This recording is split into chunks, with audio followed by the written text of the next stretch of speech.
Just as the moon disperses the darkness of the night by its light, giving confidence and safety to nighttime travelers, the light of the teachings of the Lord Buddha offers safety to all those who must navigate the cycle of existence towards perfection in life.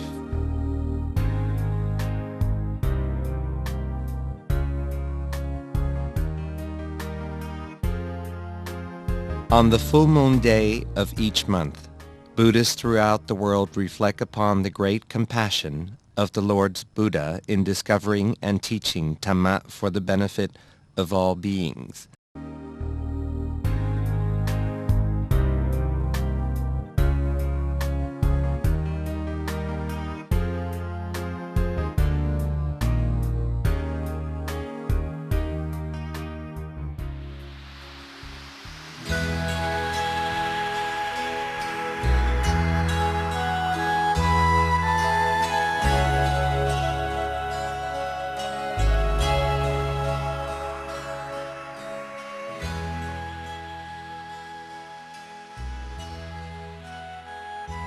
However, about 500 years after the final passing away of the Lord's Buddha, although the theoretical teachings of the Lord's Buddha were compiled and preserved in the Buddhist scriptures, but the practical teachings which allowed others to become enlightened in his footsteps disappeared from the world. It was only 2,000 years later that a great monk was to sacrifice his life for Buddhism in order to rediscover this missing core of the practical teachings once known to the Lord Buddha. It was on the full moon day of the September 1914 that a Buddhist monk named Paknam Sot made the determined vow to meditate to the death if he could not rediscover some small part of the original teachings the Lord's Buddha brought to the world. Whatever happens if I cannot attain even a small part of the truth which the Lord Buddha knew, I will sit to death. If I die, my actions will be a model of goodness for monks and Buddhists of later generations. This will be my virtue if I should die. It was only after striving with the utmost resolve, to the degree he was prepared to lay down his life, that he was able to attain the Dhammakaya, a rediscovery of unrivaled significance for all in quest of enlightenment through meditation, and notable in that his discovery was a precedent never before touched upon by his contemporary masters of meditation or in manuals of practice, a path of practice revealed by cultivating the minds along the middle way, the path to an end of all sufferings.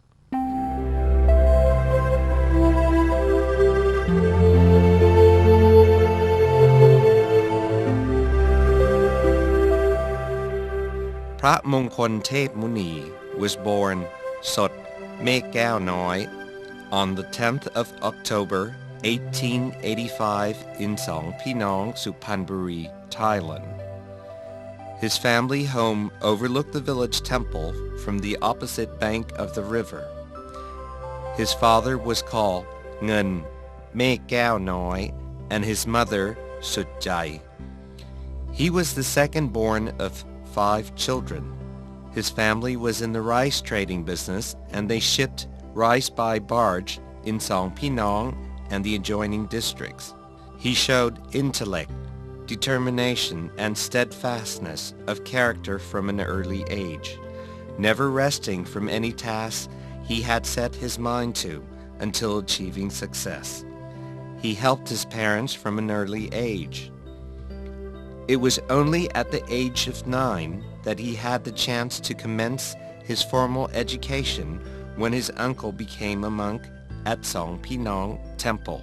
Later, he continued his studies at Wat Bang Pla, Bang Lane, Nakhon Pathom until being fully versed in Thai and Khom languages.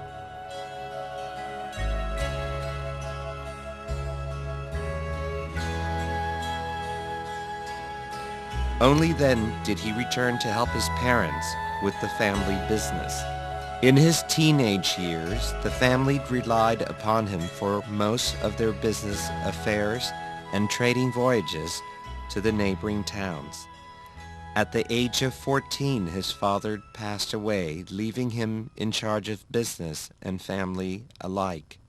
He was able to keep all the work well in hand, despite his tender years, and was well accepted by his crews because of his sincerity, wisdom, and compassion.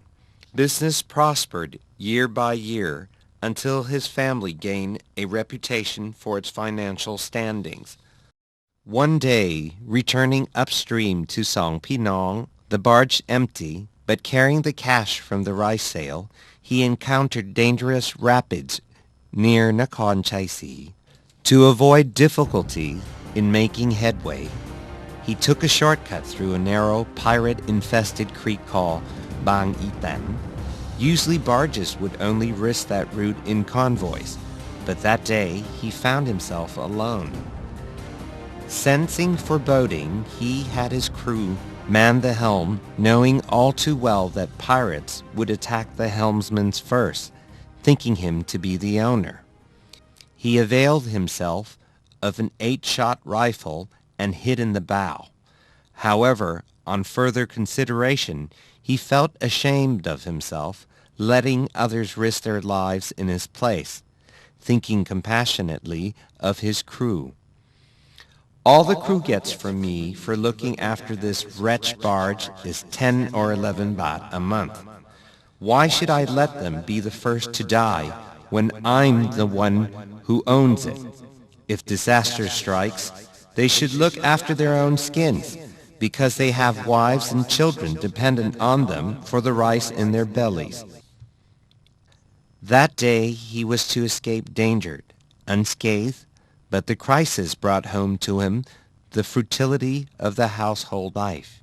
He vowed to himself that he would renounce the world life and become a monk as soon as he could guarantee the security of his family for the rest of their lives in his absence.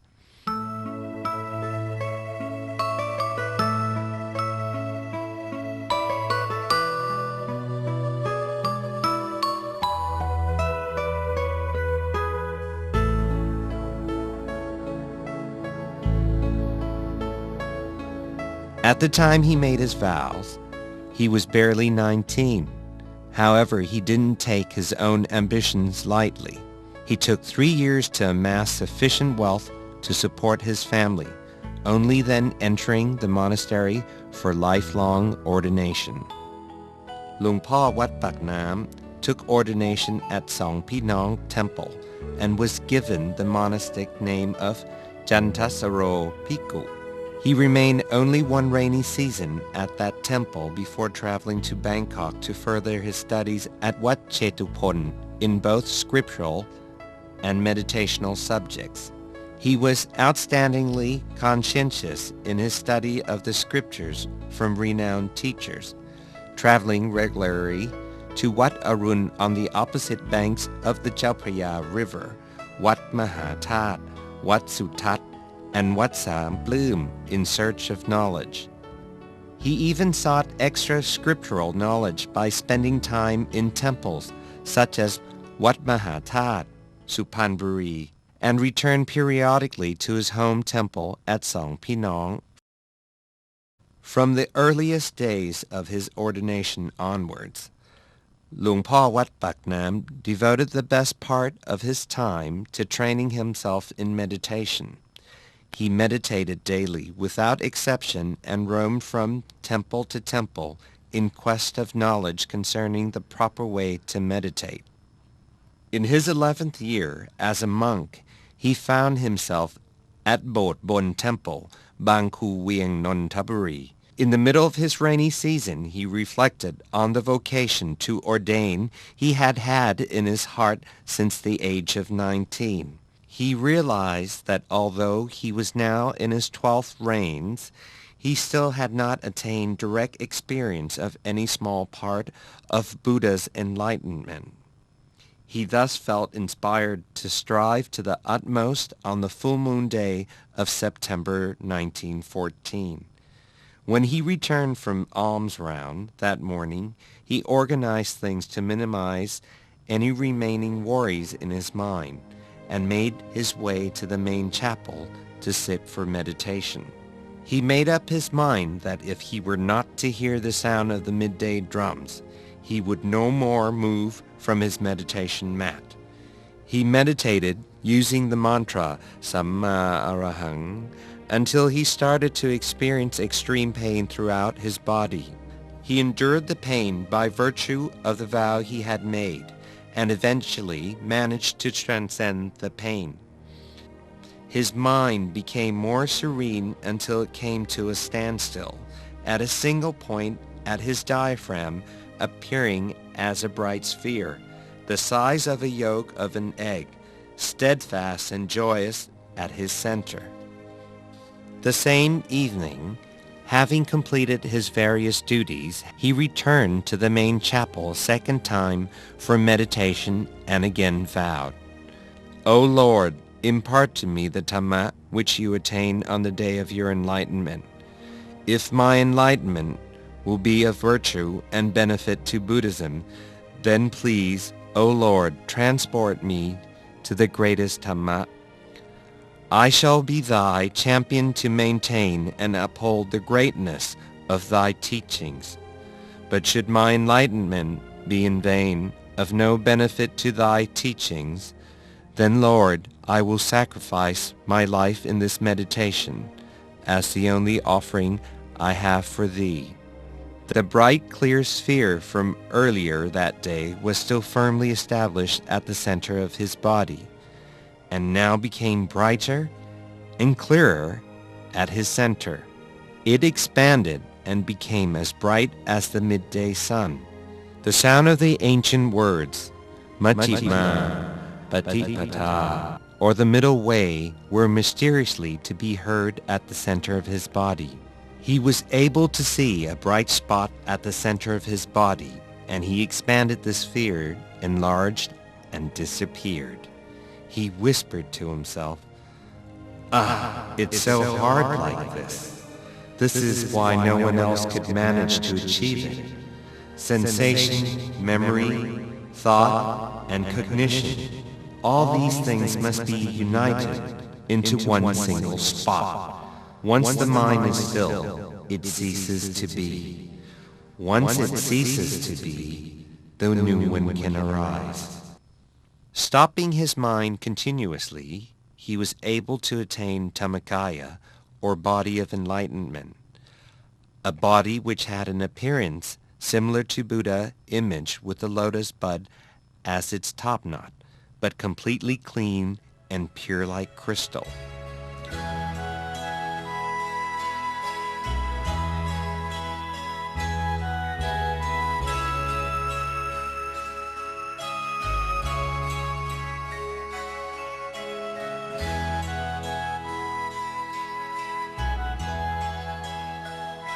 Luang Por Wat Paknam revised and further refined his inner experience until at the end of his meditation.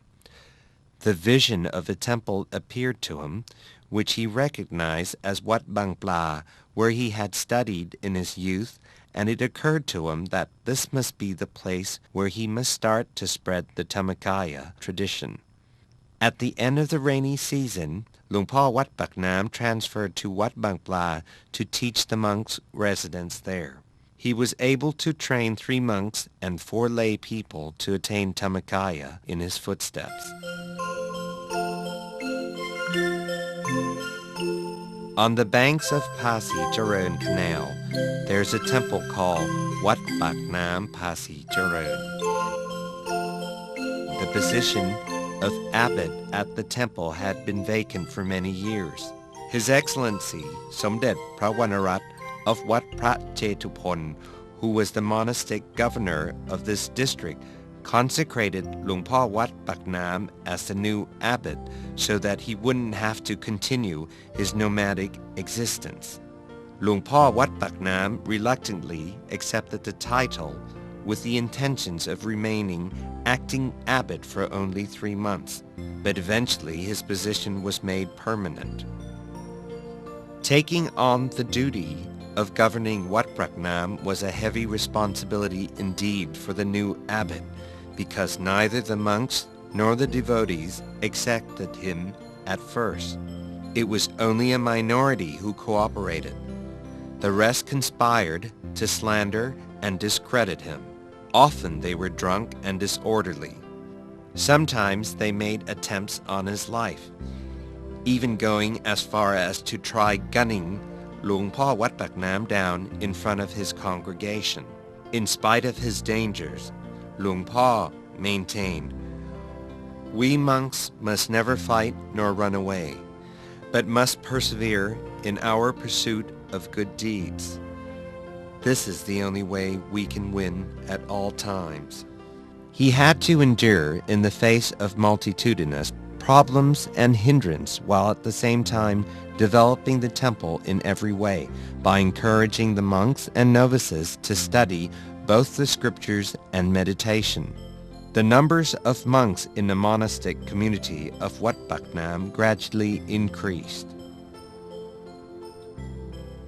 Luang Pa Wat Paknam fulfilled his long-standing wish to open a college for scriptural studies and a temple refectory. He supported the spiritual education of monks and lay devotees alike, and gave training in meditation for the congregation on a regular basis. His perseverance in teaching Buddhism, making the knowledge and inspiration to meditate known in ever-broadening circles of society. Luang Pa Wat Paknam meditated consistently and used his knowledge of meditation to lead continually more subtle research into the true nature of life and the world, especially to quench the sufferings of the human condition. He built a special building at his home to his meditation research, calling it the Meditation Workshop. It was designated to be used for meditation research by 2 teams working in shifts of 24 hours a day. Only those who had attained Dhammakaya would be able to help with such research.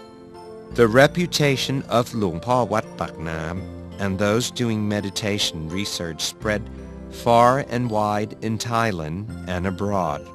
There were even faithful Buddhists who traveled from overseas to ordain as a monk and train themselves at Wat Paknam. The first ever foreigner to ordain as a monk in Thailand ordained with Luang Pa at Wat Paknam. From the first day Luang Pa Wat Paknam became abbot, he had to bear a heavy burden indeed, whether it be the burden of scriptural and meditational education, the spread of knowledge of Dhammakaya, repair and expansion of the monastic facilities, or pastoral activities for the congregation. Luang Pa Wat Paknam rested little. Towards the end of his life, he became fatally ill with hypertension and a hernia. In spite of his illness, he never abandoned his meditation or teaching duties. He exhorted disciples always to continue with their meditations and support of the monastic community. At one time, when he was seriously ill, knowing that he wouldn't live much longer, he confided to his elder sister that he was anxious that there would be no successor to the Dhammakaya tradition. It was a few days later that the anxiety disappeared from his face, and he mentioned that the reason was that a successor had been born in Singburi province. He ordered Kunyai Chan Kanok Yung, the nun most adept amongst his meditators, to remain at Wat Paknam as heir to the Dhammakaya traditions, teaching meditation until the successor came to study with her. He added that he would not recover from his illness, that the medicine he took didn't reach the real illness, because karma intervened to make it ineffective. Luang Pa Wat Paknam knew 5 years in advance of his impending death, warning his disciples of the fact. He was to pass away peacefully on 3rd February 1959 at Wat Paknam Pasi Jaron at the age of 74.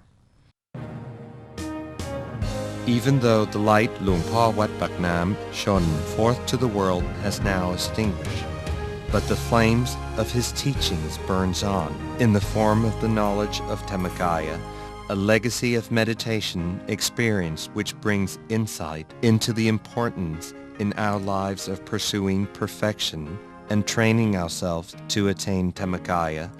As such knowledge of inner peace spreads out to the world, it continues to make contribution to the attainment of true peace in the world.